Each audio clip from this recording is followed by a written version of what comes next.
بس فهم كلهم هنا بيتعاملوا كده.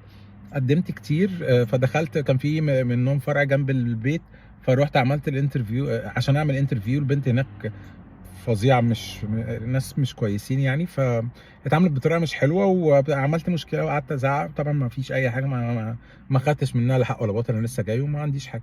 بس ابتديت برضو اعمل كتير. وبعد كده كان في واحد صاحبي كان في ماكدونالدز ده، آه، الفرع اللي صاحبي نزل فيه، فانا اعرفه، هو يعني حد كان من نفس الدفعه بتاعتنا، بس هو كان واصل قبلينا. بس يعني كنت بكلمه فبقول له يعني على موضوع الشغل، فقال لي خلاص انا هحاول اوصي عليك الناس اللي عندنا عشان يعني تعمل انترفيو. بس الحمد لله جالي انترفيو، رحت عملت الانترفيو. الراجل كانت هو راجل هندي يعني، تقريبا هندي فعملت معاه الانترفيو، قعد يتكلم معايا. وبعد كده يعني سألني سؤال غريب: انت ديانتك ايه؟ مش فاكر والله. قال لي انت مسلم؟ فقلت له لا انا مسيحي.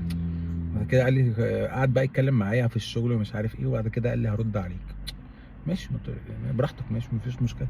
بس وقعد برده شويه ما ردش. وبعد كده بعدها برضو كلمت صاحبي ده، فقال لي تعالى تاني عشان في واحده تانية هتقابلك. وبعد كده الحمد لله نزلت ماكدونالدز. ويعني بصوا، هو ربنا لما يعني ما بيفتحلكش رزق في مكان، فهو يعني شايف ان انت مش الدنيا مش هتظبط معاك في المكان ده. فانا قلت بقى، انا كنت قاعد بقى فتره كبيره قوي يعني، خلاص انا عدى على شهر بالامانه يعني، ما اشتغلتش الا يعني خلال اول شهر ده، ما اللي جات لما ربنا كرم كنت اشتغلت بعد شهر من ما انا جيت. طبعا انا يعني شايف الدنيا كلها بتشتغل، كل يعني اللي حواليا كان صاحبي شغال والناس خلاص كله اتاقلم، وانا ابتديت احبط بقى ان ايه ده، انا ما عنديش شغل، طب انا عايز اشتغل انزل اي حاجه. فكان بقى اي شغلانه اي حاجه بس احس ان انا تمام يعني، عشان موضوع ان انت تفضل قاعد بدون شغل برده بتبقى سخيفه، وانت قاعد برده ما بتعملش حاجه.